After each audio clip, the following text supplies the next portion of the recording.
Steve Freeman, and welcome back to another episode of the Steve Freeman Podcast. Today we are talking about boxes and just how dangerous they can be. Now, I know you're probably saying, Steve, that sounds crazy. What are you talking about? We're going to get into it, and I'm going to tell you about the danger of boxes. That's the topic of today's podcast. Before we get into everything, though, I do want to remind you, no matter where you're listening to the podcast, please subscribe. That way, every episode, every Monday, Wednesday, and Friday is automatically uploaded or downloaded, either way you want to look at it, to your favorite podcasting app, whether you're listening on radio.com, iHeartRadio, Spotify, Google Podcasts. But if you're listening on Apple Podcast, I need you to do me a favor. Go one step further, give us a 5-star review. And if you're really getting something out of the podcast, please leave us a review in the comments and reviews section. I would really appreciate that. If you're watching the video version on YouTube, subscribe to the YouTube channel, hit that little subscription button. Make sure, though, that you hit the bell icon next to it so that you're notified every time I upload new content. Also, if you want to join the revolution, it's absolutely free to do. Tons of you are doing it. It's my free weekly newsletter full of tips, tricks, and advice on the music business, and a lot of personal stuff from me as well. You can sign up for the revolution at my website, thestevefreeman.com, or thestevefreemanpodcast.com. And if you're not following me on social media, please do that and I will follow you back. It's at The Steve Freeman on all social media outlets. All right, let's jump into it. Boxes. Are they dangerous? They're absolutely dangerous, and that's what I want to talk to you about. Now, first off, let's take just the item itself, a box. Now, a box by itself is, it's not a bad thing. I mean, when you're moving or storing things, they're great because you can take everything out of one room and you can put it in that box, and then you can label that box so that you know exactly what's in it to keep you from doing what later down the road. That's right, having to take it out, look at it, trying to find one thing, and you're going through this box. No, you can put a label on the outside. You can take a Sharpie or a pen, and you can write exactly what's in that box so that you know what's there without even having to open it, dig into it, look through it, investigate. It's made real simple. But is it a wise thing for a musician, an artist, a producer, or somebody engaged in the music business to put themselves in a box? Here's what I'm talking about. So many times when I've worked with artists in the past, one of the first things that I tell them to do and or not to do is do not put yourself in a box. Stop identifying yourself as a country singer or a pop singer or country artist, pop artist, rock artist, R&B artist, urban artist. Stop with the labeling. Stop putting yourself in a box. We do it, and I understand why we do it, because we feel that there are strength in numbers, and if we associate ourselves and we somehow put a label or a brand on our music, that we automatically fit in somewhere. If we call ourselves a country artist, then we're going right out front and we're telling people exactly what we are. Or the same could be said for pop music, rock music, or anything else. We think that if we associate ourselves with that, then we already have an in and will be accepted by people who like that certain genre or like that type of music. Now, 10 years ago, 15 years ago, especially 20 years ago, that would be a lot easier to do and a lot easier to accomplish. And it would be true because 20 years ago, even 10 years ago, really, pop music was pop music, country music was country music, rock music was rock music, and rap music was rap music. It's not so much the case anymore. So while maybe back then you were safe to say and identify yourself as a country artist, because everybody knew exactly what that meant, and 9 times out of 10, you knew exactly what you were going to get if you put yourself out there as a country artist and somebody clicked on a link to listen to your music or learn more about you, they knew what they were going to get. Today, that is absolutely not the case at all. Matter of fact, it's dangerous. And like I said, it's the first thing that I tell artists that I'm working with to stop doing. Stop identifying yourself as a country artist. And here's why. Today, in today's world, in the business today, if you identify yourself as a country artist, you eliminate 50% or more of your potential fan base and audience. The reason for that, and the same is for pop music or rock music, the genres are so blended today that labeling yourself specifically and distinctly one thing or another, you're eliminating more people than you're welcoming in. The definitions and the lines of genres and what types of music are so blurred right now that I'll just use me as an example. If you call yourself a country artist, I have a certain thing in my mind. To me, that is what that means. Now, I would guarantee you that 90% of you don't fall within my definition. So if you send me something or I see something on social media and you're identifying yourself as a country artist and I happen to click on your link and I go listen to it and it doesn't fall well within the description of what I call country music, I'm not going to like it. But if you just call yourself an artist, maybe that's a little different, and we're going to get into that in just a few minutes. But guys, it's very important. Like I said, the lines are so blurred right now. Turn on your radio and listen, if you can bear to do it. I will admit you're going to hear a lot of the same songs, but that's my point. Turn on your local pop station. You're going to hear people who identify themselves as country artists. Turn on your local country station. You're going to hear artists who identify themselves as pop artists or rock artists. It's all over the place.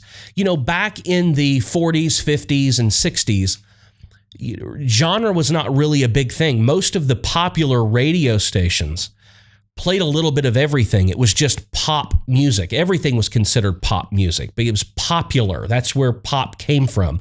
It was popular. Then radio stations started dividing into different genres. So then we had country stations, pop stations, R&B and urban stations, adult contemporary stations for people who liked pop, but they didn't like the kiddie pop or the bubblegum pop. They liked adult-oriented pop. And then we have adult-oriented rock. And it became so complex that it's hard to follow. And in all honesty, it's worse today than it has ever been. So when you go out there and you automatically tell people you are this, you are a country artist, you are a pop artist, what are you really telling them? Because those lines are so blurred and those descriptions are so vague now, you're not really attaching yourself or associating yourself with something specific. It could really mean anything. In all honesty, today, the way things are, one man's country is another man's pop. Some of the country, some people even consider rock. Some of the rock music, people consider pop. So that's why I say boxes are dangerous. When you are a new artist and you're starting out, you want to attract as many potential fans as humanly possible. You want to get your music, your video, your art in front of as many different people as possible. So I think it's highly dangerous at the beginning for you to go, you know what, I'm going to take what I do and I'm going to put it in this box. Because we kind of live in a society right now where people don't like boxes very much. People don't like being told that they're this or they're that, or don't just identify me as this. I'll share a brief story with you. A few years ago, I say a few years ago, this has been like 8 or 9 years ago now, I was hired as a consultant for a publishing company. And my job was to go in and evaluate the writers that were writing for the publishing company, make sure that everybody's writing the right songs and the right kind of material that have the best chances of getting out there and getting cut. And then also maybe to go out and look for new writers to bring in and sign to the company, and basically run the publishing company. That's what I was brought in to do.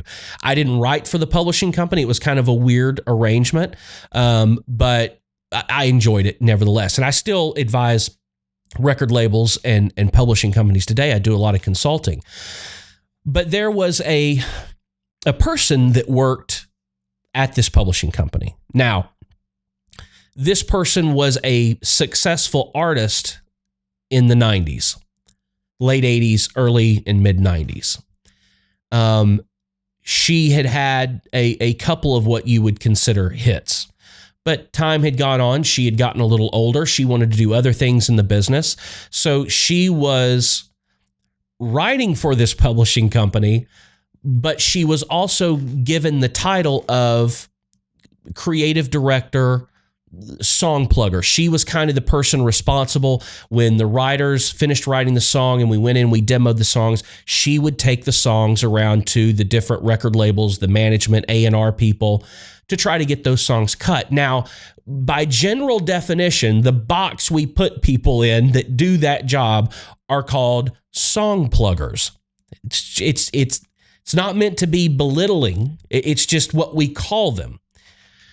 I'll never forget a day we were in a meeting and I referred to her as a song plugger. She jumped up and started yelling and screaming at me at the top of her lungs that how dare I refer to her as a song plugger.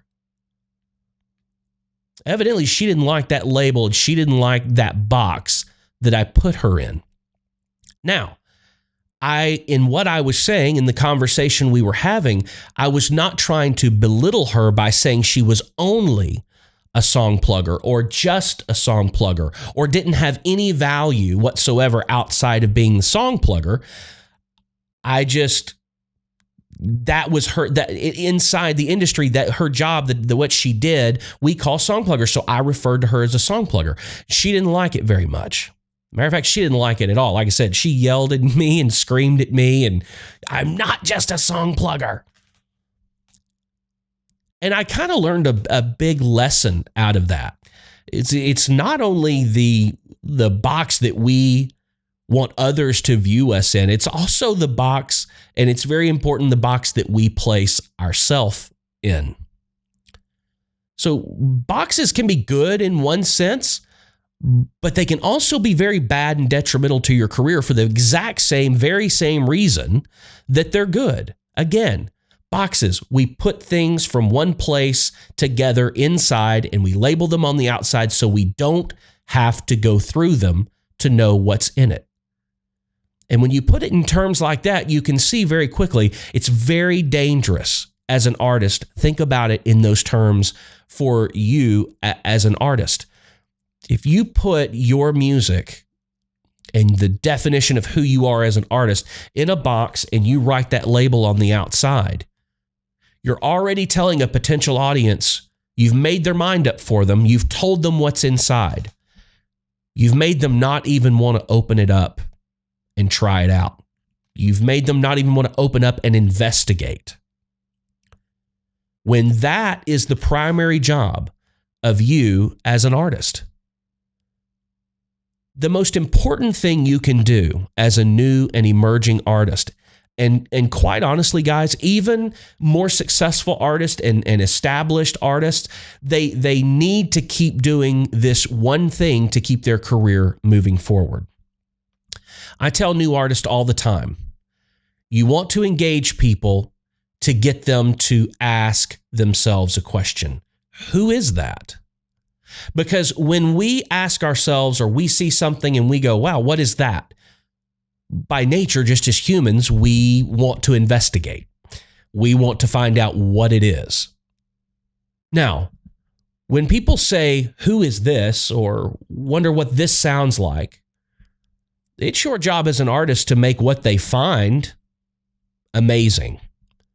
Now, you're not going to please everybody, but you should be pleasing several people anyway. That goes into other things we've talked about in the past with the look, the feel, the sound, the perception of it. You want your product to always be the best that it can be, but you don't want it to be in a box. You want it to be on the shelf where people, you got to think about your artist career. Think about like Walmart. What if every product in Walmart was in a box, just in a brown cardboard box. It didn't have a picture of what the item was. It didn't have a description. It didn't have the ingredients. Didn't tell you if there were batteries included or not. It would be very hard to find something that you wanted and something that you liked. But if everything was just out of the box and sitting on the shelf, you can walk by, you can pick it up, you can try it to see if you like it or not. But if we just put things in boxes and place them on shelves and write music on the outside of it, or country music on the outside of it, or pop music, you're limiting yourselves to the number of people that are going to take that box off the shelf, open it up, and see what's inside. That makes it very hard for you to get discovered. That makes it very, and when I'm talking about discovered, I'm not talking about discovered and blowing up. I'm talking about average Joe, average Jane, finding your music, which should be the goal. So many of you are so focused on these big dreams and big goals, which are great to have. You often forget the most important person in the process. Average Joe, average Jane, the guy out there that doesn't know anything about you, but that will probably like your music. Everybody always forgets about those people. You know, the people that buy the music, the people that buy the concert tickets, the people that buy the merch, the people that support the artist. That's who your goal should be focused on. And don't do their job for them. Don't put yourself or your career, don't define yourself, and don't put yourself in a box. I encourage you, put it out there without a genre, without a label, and let people do what it is they do best. Let them decide what box to put you in. Don't tell them which one that you want them to put you in. Let them make that decision. Like I said, one man's pop is another man's country. One man's country is another man's pop. If you distinctly identify and put a label on your music, you're doing the heavy lifting for the only person that matters, and that's the end user. It doesn't really matter what you consider your music to be. It doesn't matter if you think it's country or if you think it's pop. It doesn't matter what you think. It matters what the person that you're putting it out there for thinks. Let them decide what box they want to put your music in. I promise if you do that, your fan base will grow. You will start to reach a new audience that you've never reached before. And you will start to see that you're bringing a very eclectic, very cool group of different people into what it is that you do. I see it all the time with artists that I'm working with or artists that I'm producing, especially when an artist brings something to me and I'm producing it and they have a very different idea for the sound and the arrangement of what this song would be. And I find it funny that, look, 90% of the time I'm right. It's just I have my finger on the pulse of what's going on. Sometimes artists get so focused and so concentrated on putting themselves in this box, they don't allow themselves to have a little bit bigger of a worldview. But I can't count the number of times that I've heard from somebody, hey, you know that song you produced or that song you wrote? Yeah, I don't like country music, but I really like that song. Or I'm not really a pop music fan or rock fan. It's not really my thing, but I really dig that. I really like that. Because here is the realization. If you were to stop anybody on the street today and you asked to see their iPhone or Android device and you went into their music library, you're not going to just find country music. You're not just going to find pop music or rap. You're going to find a smorgasbord and a buffet of everything. Because even people who identify themselves as country music fans, they like Southern rock, they like some pop music.